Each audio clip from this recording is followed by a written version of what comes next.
my guest tonight is a maverick in every sense of the word.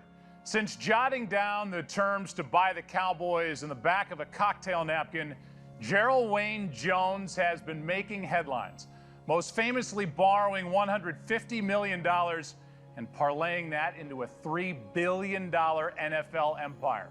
But before his rise to fame, did you know this? He grew up helping his father promote acts in their family grocery store, was a captain for the 1964 national champion Arkansas Razorbacks, and was close to buying a pro football team at the ridiculously young age of 23. Tonight we'll learn about what makes this undeniable icon who he is. A man who once said, there are 5 keys to being a good salesman: ask for the money, and I've forgotten the other 4. Ladies and gentlemen, please welcome the owner, the president, the general manager of the Dallas Cowboys, Jerry Jones.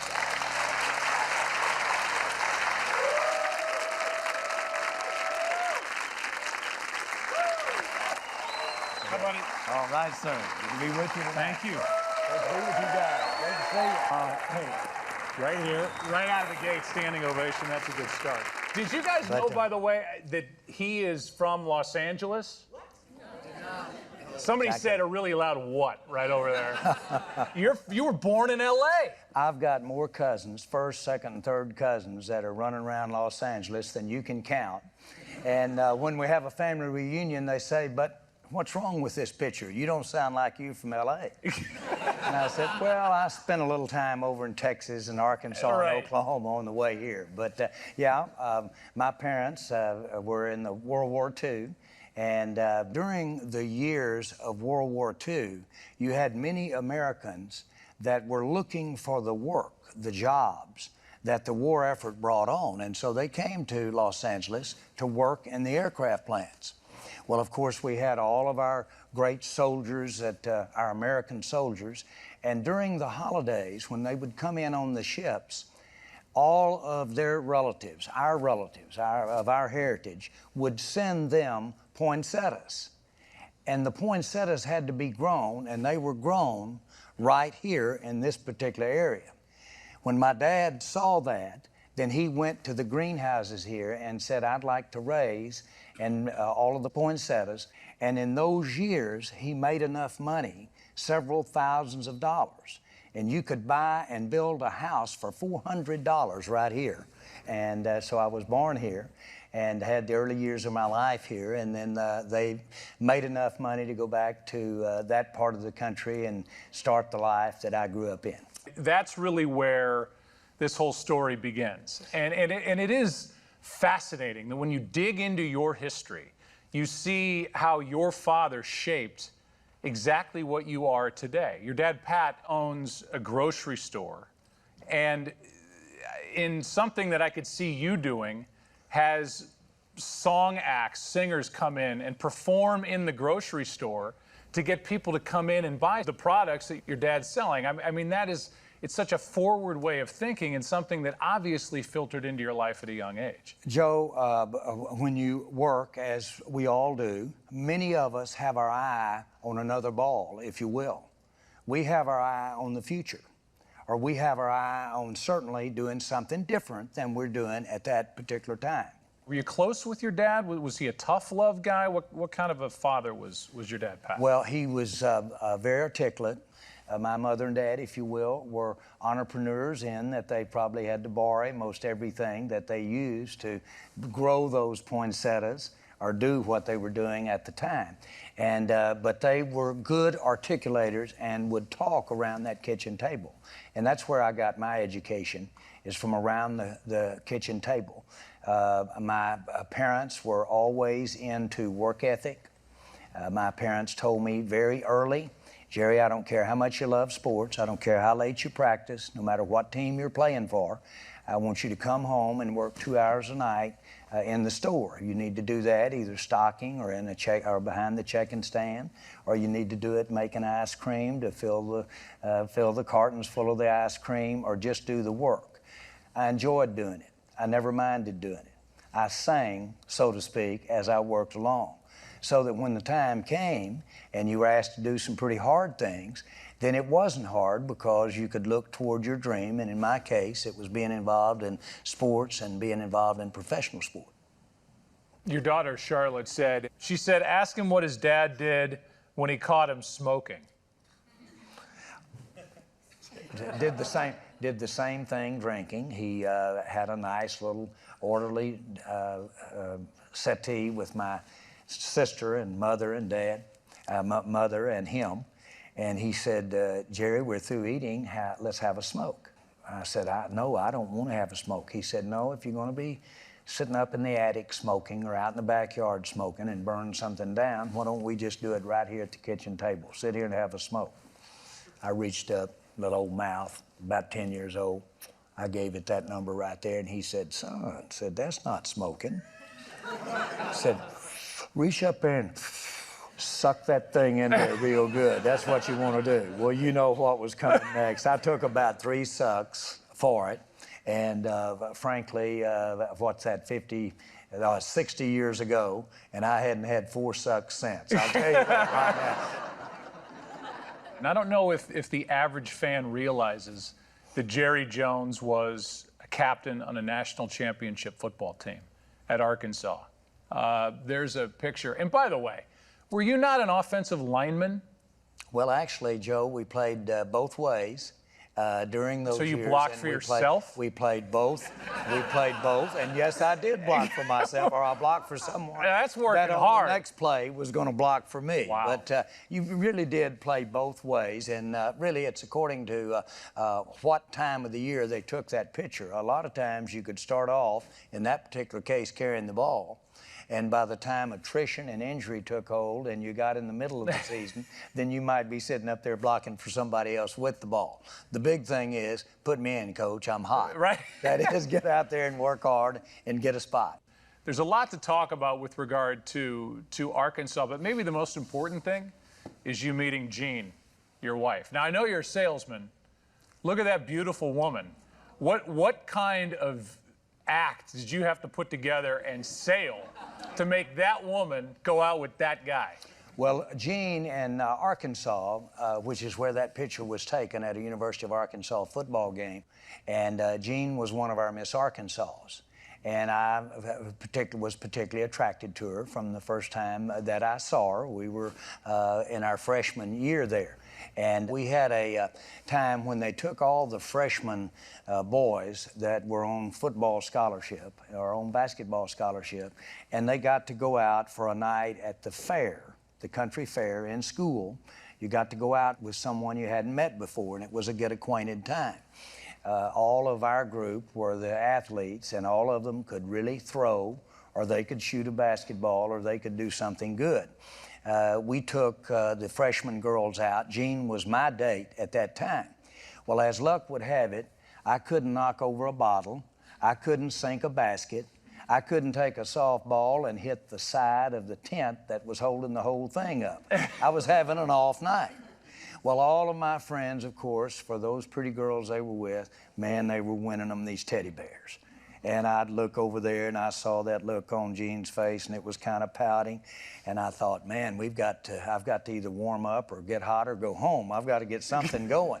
Well, finally, I said, guys, y'all going to have to excuse me a minute. I'm going to go over here and maybe try something else out. Well, I went around behind that thing and found me a good guy, found me a nice-sized teddy bear, and I bought the teddy bear. Well, then I turned around and came back up. I made sure that she and everybody else saw it, gave them a big wave, and I said, I got on a hot streak with my free throws, baby. Let's go. I got the bear. And you eventually get the girl. Now, is there any truth to the rumor that when you were a senior, you're a part of this great national championship team, you were selling tickets? You were selling tickets in your uniform? Yes, exactly. At every step of the way, I wanted more. I would have been a coach. I love football so much, and I love sports so much. But I saw what coaches made, and I wanted to do better than what coaches made. Now, had I known what I was going to be paying them now, I'd have been a damn coach. Have on the team. But I really wanted to be, I said, they don't make enough for me. But what I did do is during those years, there were things that you could do as a student. And so that I sold shoes, sold them out of catalogs to the fraternities and to the men that went to school, to the boys. And then I basically sold insurance to the people that lived in what is known as Fayetteville, Arkansas now, and the northern Arkansas area. And I sold that insurance. And then on game day, I would sell tickets. We had a great team, and our tickets would go for $7 a ticket. But because we were playing so well, guess what? You could sell them for 20. It's called scalping some places. In some places, that's okay to do that. Right. It was okay to do that at that particular time. The statute of limitations has run out. You're I okay. think we're safe. You're safe, yeah. But I was able to, during that particular time, we had a great team, and I could sell those tickets up a storm. I would go in and get all my tape, get ready to tape my ankles. I would go in, and you put your tape on, everything you needed inside your pads. And then I'd put on my street clothes, and I would go out to the gate, and we had a player's gate that would let people that were associated with the players' relatives come through the gate. And those were the people that I'd sold the tickets to. And so about 20 of them, I'd walk across the end zone, look like the Pied Piper. I had my street clothes on, but I was all ready to go underneath. I'd give them their seat in the stands, then I'd come back, get in, put the rest of my pads on, go over and sit down, and our coach would say, okay, Jones is in, let's go, we're ready to go. That is just incredible. But that would be before the ball game. So during those years, actually, because frankly, I've had aspirations of doing something, but I really didn't have investment at that particular time. I was going to school. But because I didn't have investment, then I did have a lot of money at that time. And a lot of my friends and a lot of people thought, well, there just must be a lot of money there. Well, the facts are that I was making that money selling shoes and selling insurance and selling those tickets during that particular time. But again, Joe, it taught me how to keep your eye on the ball, playing football, and told me at the same time how to get in here and figure out a way to make ends meet, make it go. We were married. We had my son, Stephen, during those years when I was in school. But we hit the ground running. I guess it was meant that I would be involved in sports and business at the same time, because that's how I did it when I went to college. And people have dissected the fact that there you were on the same team as Jimmy Johnson.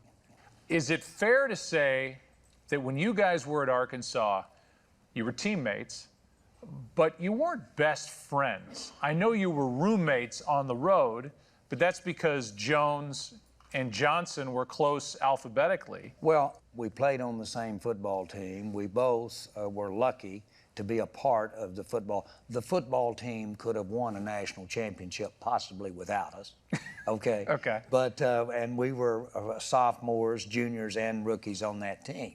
Now, the facts are that during all but one of those years, my best friend was my wife, as far as who I spent my time with, because Jimmy and I were on the team together, but I was married and went home. I mentioned to the crowd before we started here tonight that not long after you win a national championship, you're with a group of people, you're trying to put money together to put together a pizza chain, and the San Diego Chargers of the AFL come up for sale. You're 23 and hoping and close to buying an AFL franchise. I mean, that's mind-blowing to the average person. It doesn't fit when you think about it, but it does fit if you can dream about it.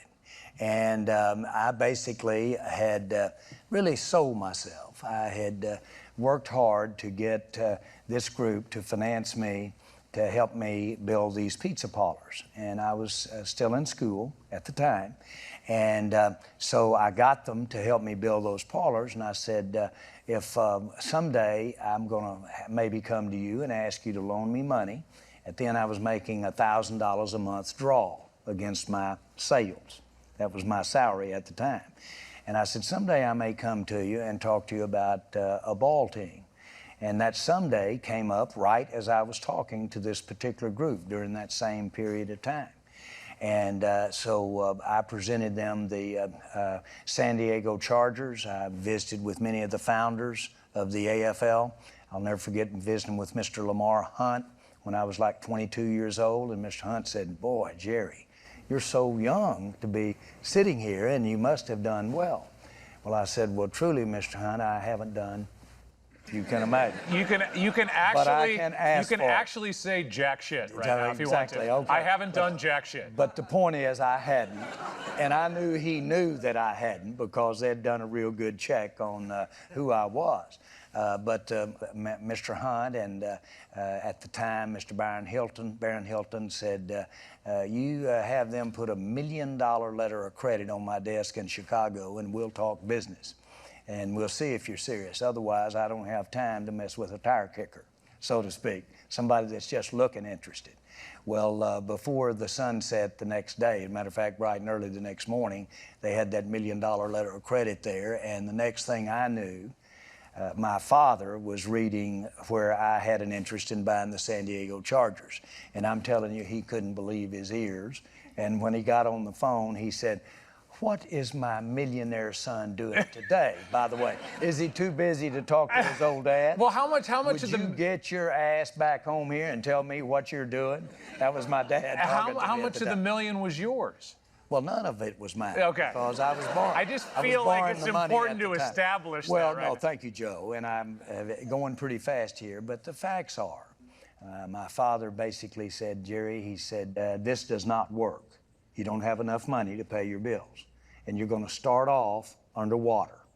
I said, "Dad, but it won't remain that way. I'll figure something out." And he said, "Well, right there is where we've got a parting of the ways." I said, "You know, Dad, this is me. You're not involved here. You're not going to sign a note. You're not having to assure anybody I'm going to be paid." He looked over at me with tears in his eyes. I hope I don't tear up. But he looked over at me. He said, "Jerry," he said, "I don't want you to ever tell me that I don't have something invested in you." He said, "You're a young man, and you've never stumped your toe. You've never failed. And you're talking about going in something that might do that for you." And he said, "That's my blood that's going down if you go down." And he said, "If you can't pay somebody, there's a good chance they may come calling on old Dad to pay. So don't tell me I don't have something invested here." Well, I did listen to it and turned that down at that time. And what a blessing. And as it turns out, I'm sitting here with the Dallas Cowboys rather than the San Diego Chargers. But still at the time, yeah. But here's the next chapter, and it's jumping ahead a little bit. But my gosh, when you bought the Dallas Cowboys in 1989 for $151 million, which was the most that anybody had ever paid for a franchise, there you were really again. You were faced with those same odds. It's just that the stakes were even higher. I mean, you became the risk taker that maybe your dad wasn't. You're a bigger risk taker than he was. And it's paid off to a $3 billion situation with the Dallas Cowboys. Well, the thing that had happened along the way was approximately 25 years had gone by during that time. And I had had very good fortune, and I was principally in oil and gas, and again, taking risks, and had been able to accumulate enough money to lose that kind of money. In other words, I had it to lose. And which not only is a big difference, it was a big difference on the dynamic of ultimately getting it done. I bought 13% of the Dallas Cowboys from the federal government, the FDIC, because they had been foreclosed on and you had to buy them from the government to own them. It was a downtime economically. But it was the only time to have that opportunity in my mind. Obviously, I had dreamed from the time that I was a junior in college or from the time that I was out there selling those football tickets. I had dreamed when I was sitting there talking to that guy about buying that pair of shoes as a fraternity brother.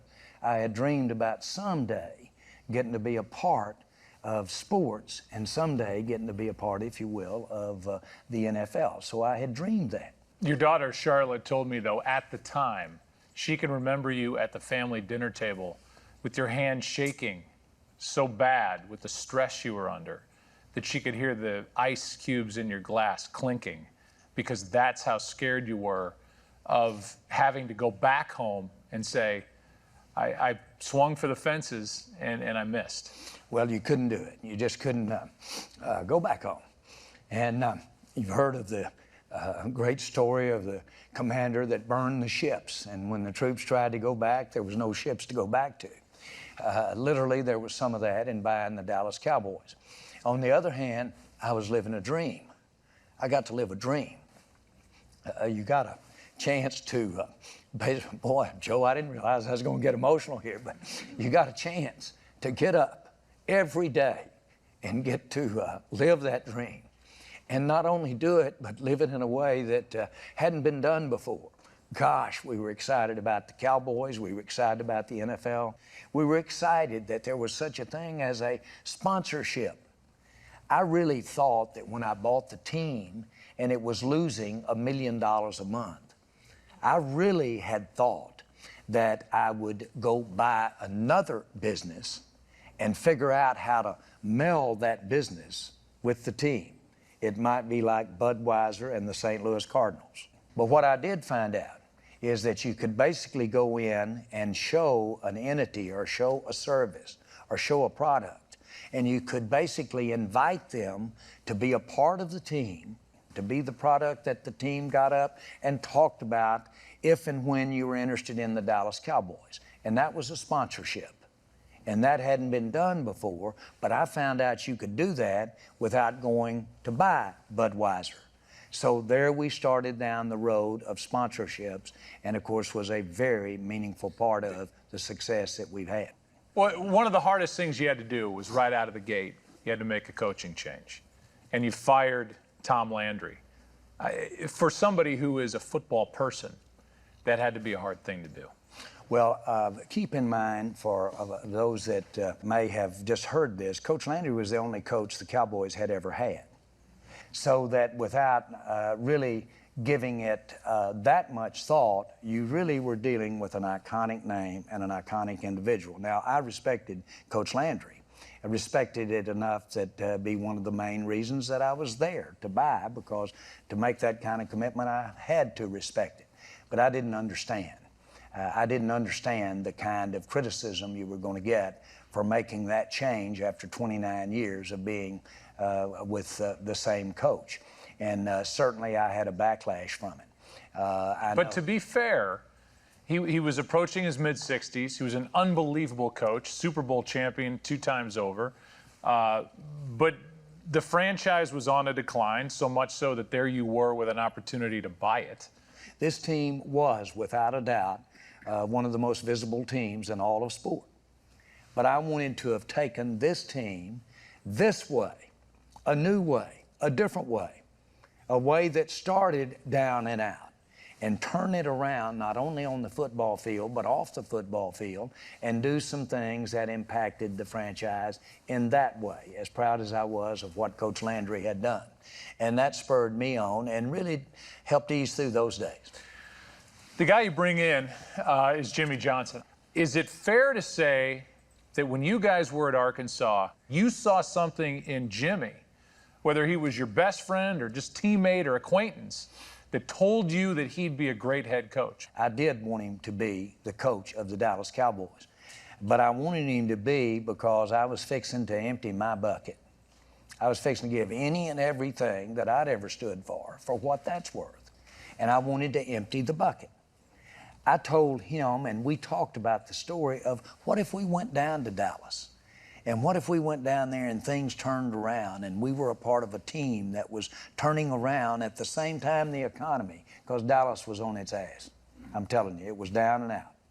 And so what if all of a sudden the economy started coming back? People started getting jobs, people perked up, and all of a sudden good things started to happen. We could be identified with that kind of success.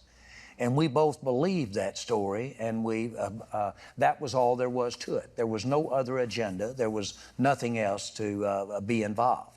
There was no him or me. It was about how were we going to get the job done. To make another point, we won only 1 football game our first year. Out of 16, we won 1 football game. That's how well we played. That's how well we were coached. That's how many games we won. And we had my great friend and great player, Troy Aikman, as our quarterback. We won one football game. I had this writer come up to me about 6 games through the season. And he said, these have got to be the worst days of your life. You have got to be under such stress. This is a rough time. And I looked over at him, and I knew he was genuine, and one of the few I had met early that I thought was genuine. But I said, you look like you're asking a genuine question. I'm going to give you a genuine answer. I said, these are not only not the roughest days of my life, they're not the roughest days of my life in Dallas, Texas. I said, about 10 years ago, I flew into Dallas, Texas, walked up to the counter to rent a car, handed my credit card over, which would have made me about 34 years old.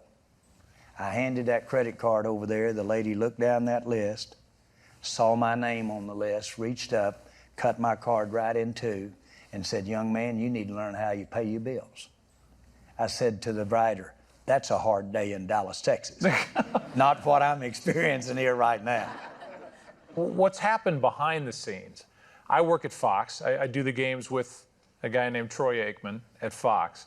And what you may not know is what Jerry, when he got into the club as the owners, talking about the owners club, you ended up saying, with regard to the television deal, let's let Fox get in the door. Let's at least hear what they have to say instead of let's just go with where we've always been. Let's open this up and see what kind of money we can make.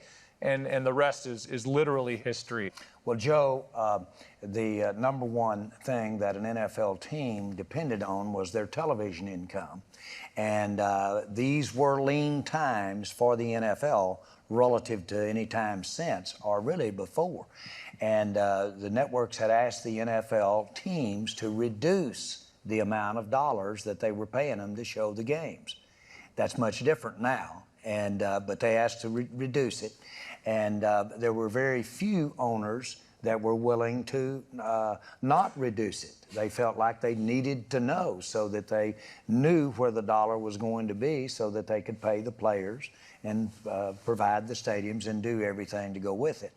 I didn't want to.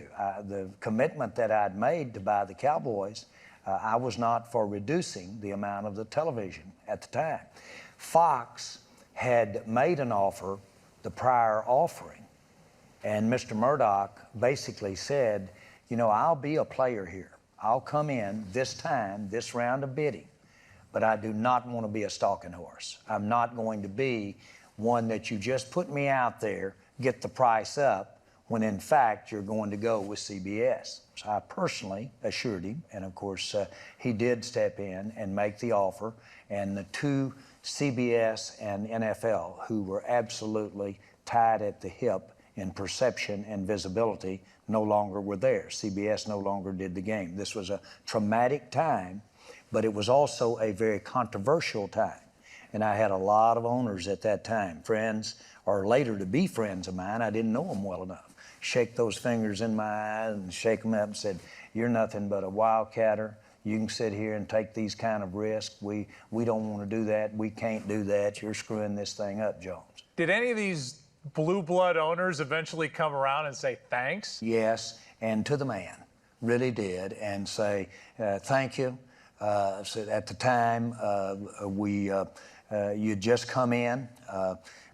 We were mad at you, but we're not mad at you anymore because the swing from that year not taking a new deal to getting another deal was $250 million, the difference in the price in 1 year's time.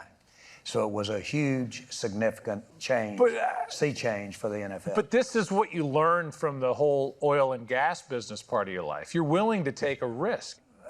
There's a concept called tolerance for ambiguity. I love it. I've always loved the name, tolerance for ambiguity. Some people do not function at all if they don't know for sure they're going to get their check on Friday and it's Monday. They have to have it.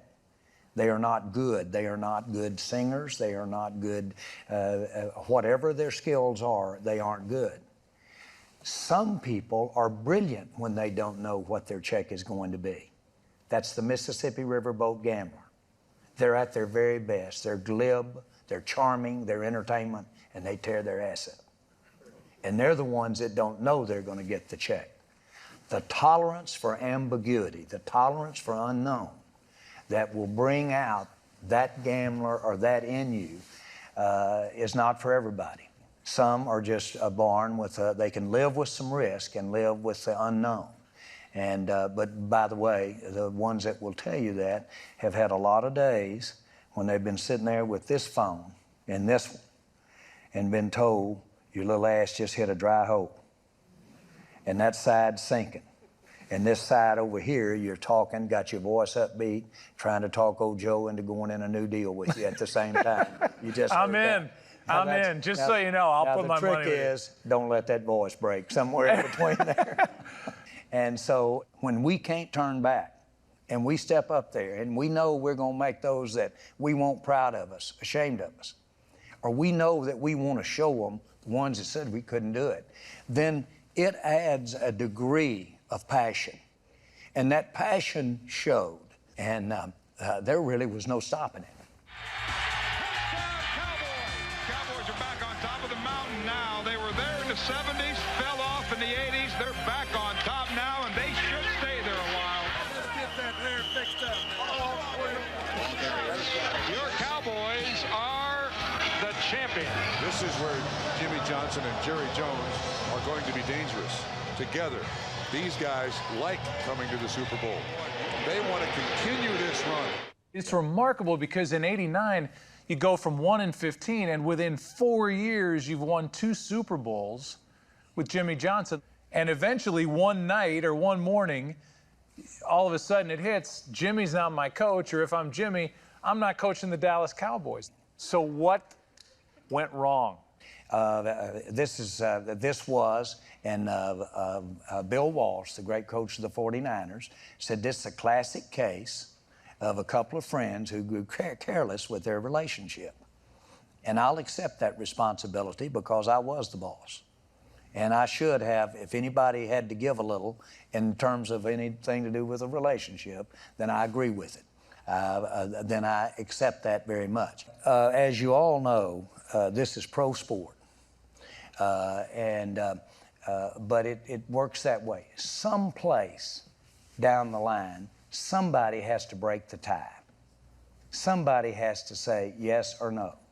And it ultimately has to be one.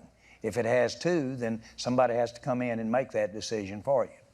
In this particular case, it happened to be the one that risked the hundreds of millions of dollars to buy the thing. That was the one that basically made the call on how we were going to get it done. Now, you say that's too simplistic, but at the end of the day, if the two of us couldn't have worked that out, then what happened, happened. What Jimmy was brilliant. Still is brilliant. I think Jimmy could be a success doing anything he wants to do. He chose coaching, and coaching was lucky to have him.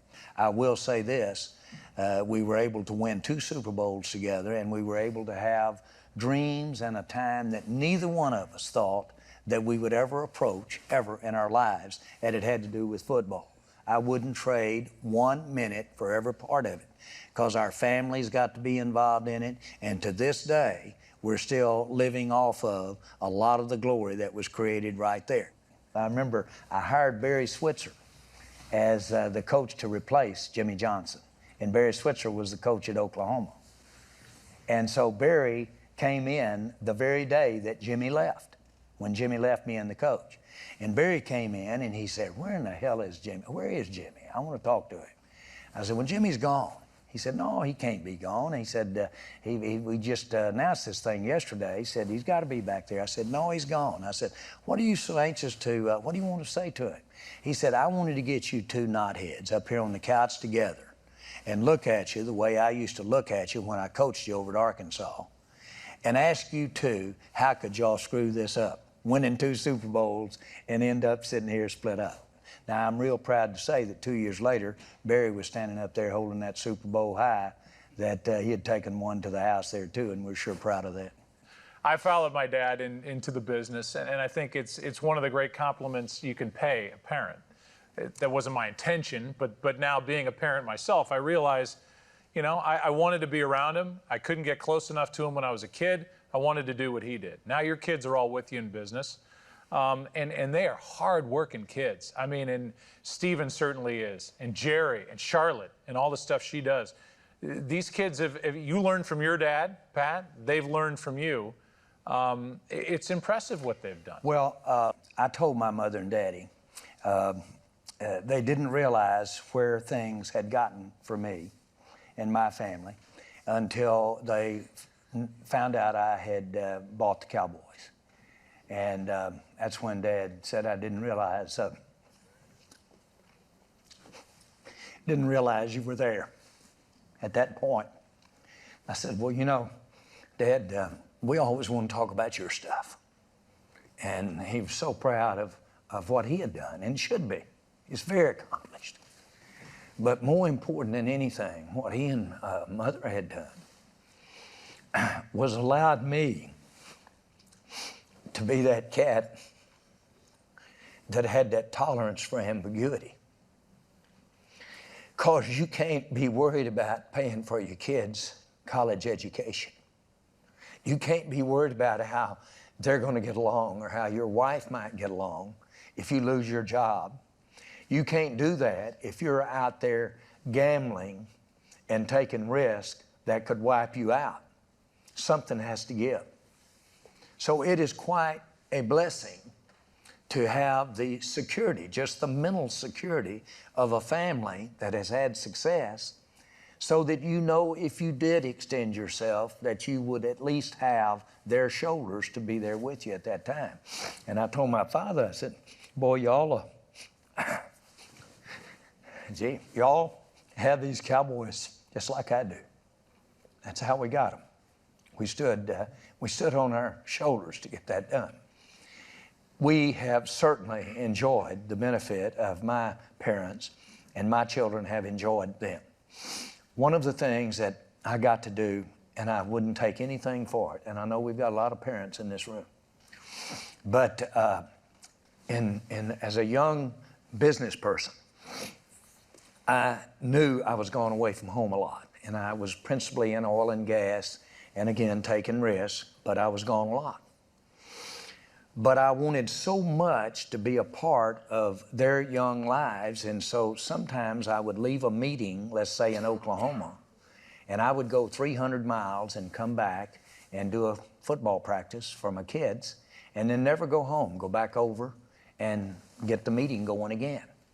But basically, I wanted to do that for those kids. Well, funny thing happened on the way. Those kids all of a sudden started getting to be bigger kids. And when they wanted somebody to go with them, they started wanting their dad and mother to go with them, because that's who wanted to be with them when they were involved in their activities. I've gotten to play on a national championship team. I've gotten to be a part of the Dallas Cowboys, and everything we've talked about today, so much a blessing to be a part of. Nothing has ever meant as much as what you get to do with those kids. Those memories, those times right there, no matter what kind of gain you might have given up or what kind of gain you've given up, it was all worth it to have been able to be involved during those times. And what a crazy thing happens is that when you get on up and you're 50 and you're 60 and you're 70, all of a sudden when people are saying, well, I don't know why I don't get a call from my kid, I don't know why I don't do this. All of a sudden, the parents and people that were giving it up so much back when they were 30 and 40, their kids can't go any place without them. They don't want to be without them. That's the order of things. Those of us who had wonderful parents, who had parents that were inordinately accomplished, that really made you proud and really showed you some direction, to have gotten that, plus had that kind of input from your parents, we're the blessed. When I talked to her, Charlotte, she said, I've never hung up the phone with my dad where he didn't say, I love you now. and I don't mean to pile on, but there's something away from the business. You're leaning on these kids now. She said, you know, he'll dream up some crazy idea, and it's up to us to figure out how to do it. But they do figure out how to do it. Certainly, the experience that I've had, it's not one thing fair about, in any way, any of my three children being referred to as a child or as some got something because of what we have, where we are, because truly they were young adults when I bought the Cowboys. I was 45 when I bought the team. And so they were young adults, and they've been in this thing from the get-go, and they really should and do deserve their due relative to what we've been able to get done today. And by the way, I want them to have their share of the blame for not being to a damn Super Bowl. That's right. AT&T Stadium, which it's called now, is an incredible, incredible palace that you've built. Well, Joe, back to the years that when we were in Houston, the team, college team that I played on, was playing in the Cotton Bowl in Dallas, Texas, and we had practiced in Houston to stay away from our families and stay away from all of the celebrating that usually goes on around a bowl game so that you could get some sleep and then go down there and play a bowl game, which we did the first. Well, right at that time, the Astrodome was just being completed there in Houston. And it was not only well publicized, it truly was the eighth wonder of the world. Coach Brawls had gotten them to show our team the stadium. When I walked in there, it looked like you were on the moon. It was unbelievable, the stadium, and there it was completely enclosed. But I thought then and there, gosh, what has football come to? Well, some 30 years later, when I was sitting dreaming of what this stadium might look for that we have today, and I thought, what would it be like to be a part of building something that you could put 6 Astrodomes in? Now, you know, when I bought the Cowboys, it was a hard time. It was a very hard time economically for a lot of people. I vowed I had danced with the devil, boy, in my mind. I'll never dance with him again. There'll never be anything that would entice me, give me any desire to get close to those kinds of feelings I had when I thought I was going to lose it or I thought I wasn't going to be able to pay. I'm not going back there again. Lord and behold, I go out there. We start that stadium. We started, not 1994, actually, was when it was started. And all of a sudden, we're with 3,000 people out there. We're 50 feet in the ground. And this country has, in 2007 and 2008, right about that time, it has one of the greatest economic downturn that anybody living on this planet has ever seen. And right about then was when we were digging the dirt to build this massive stadium. Now, at that particular time, we had a choice. Were we going to cut back? It was well known the Dallas Cowboys were building this stadium.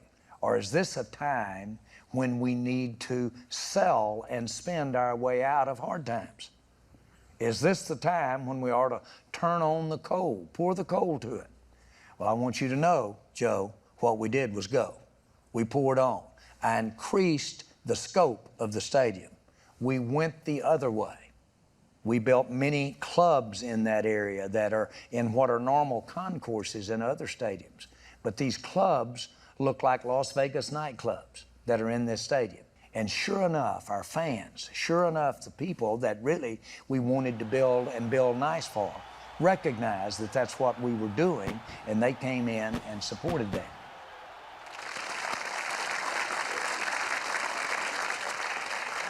You know, I'm going to say something that you're not going to like, which is that in almost 20 years now, the Dallas Cowboys have won 2 playoff games.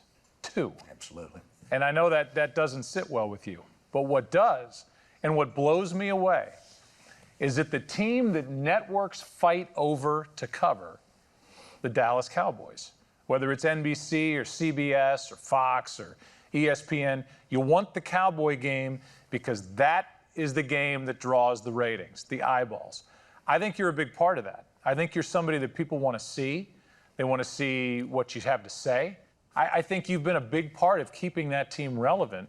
Well, Joe, I've always believed that for fans, different aspects of sports can carry a certain meaning or a certain degree of interest. And I want to be a part of, any way that I can, of every aspect of it. We are the first team in the NFL to ever have a camera in our draft room. Chaz? Yes, sir. Yeah, this is Jerry Jones with the Dallas Cowboys. We're all high-fiving. You're a Dallas Cowboy now. We just turned your card in. And I'm going to tell you something. Our coach and our scouts like to have shit in the draft room when it came in there. Really did. But it's such an entertaining thing for those that want to be involved. Now then, literally millions of people sit there all day long on Thursday, Friday, and Saturday and watch what goes on in that draft room at that time. So it's full of things that we can do that and make the game embellish what goes on the football field. But the number one thing that I could say tonight is that I've had a chance to spend 27 years now with the Dallas Cowboys and be a part of the National Football League. Whatever they're worth, whatever they're purported to be worth, they ought to double that and send me a bill for it, because I've had more fun than that, haven't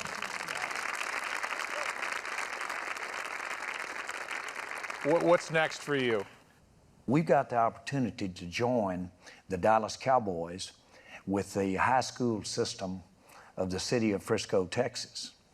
And they have 50,000 high school students, and we literally are going to join them at the hip. And so that when Tony Romo is coming off the practice field, the high school quarterback for Frisco, Texas, and one of those 14 high schools will be walking on the field, either practicing or getting ready to play a game.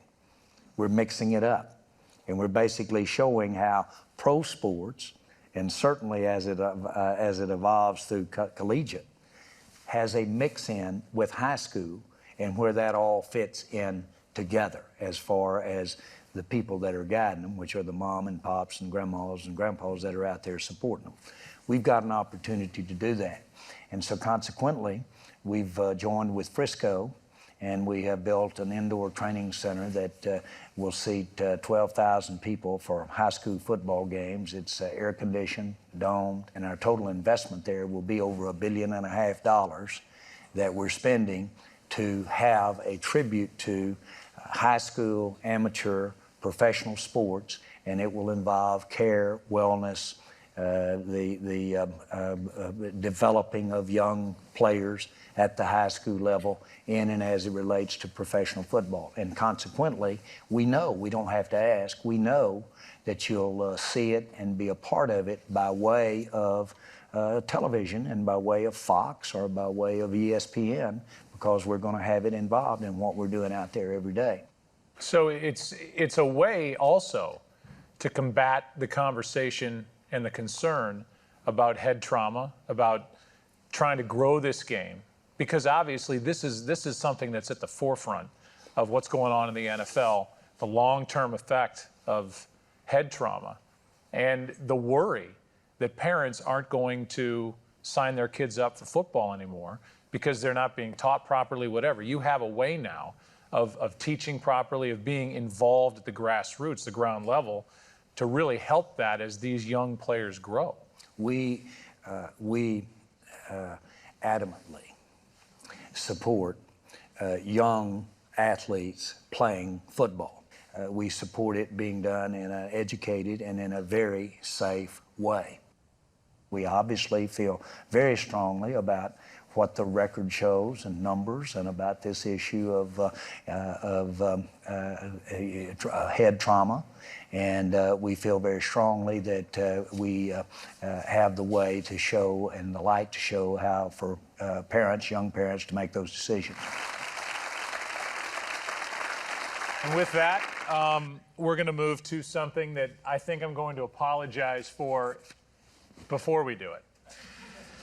We've had writers that have come up with 5 questions. I've not seen them. It's stapled together here. This is our chance to get to know Gerald Wayne Jones better by how you answer these questions. You feel game for this? I'm go. Let's All right. go. I know you're, How could by nature, you're a real scared guy. you guys? Would you rather have a higher IQ or a photographic memory? Oh, I think that memory. I'd rather remember everything. I might have wanted to be smarter when I was 21. I'd like to remember more today, all right? Would you rather be invisible or be able to read people's minds? Oh, I think I know what you're thinking. I'd like to see where you go tonight. I'll be by your side tonight. Okay, good. The invisible Jerry Jones next to me. Would you rather be stranded on a deserted island alone or with someone you hate? Oh, I'd rather be with someone, much rather be with someone I hate. You can make it that, work somehow. that alone stuff, I couldn't stand that. I've got to have someone else's fault, for sure. Okay. You need somebody to blame when the Exactly. fire goes out. Okay, Surely good. I couldn't have done this. Right. What's the last meal you cooked? Let's see. I warmed up some. Wait. No, warmed up. Well, it counts as a meal. Okay. It counts as a meal. Right. All right. You warmed up what? I warmed up some clam soup this morning up at. God, that sounds up awful. at Oxnard. Clam chowder at Oxnard For breakfast. for breakfast, and put a little bunch of Tabasco in it. It helps hips get well. Okay, good. Would you rather fight one, listen to this, all right, this is gonna take a minute. Would you rather fight one horse-sized duck or 100 duck-sized horses?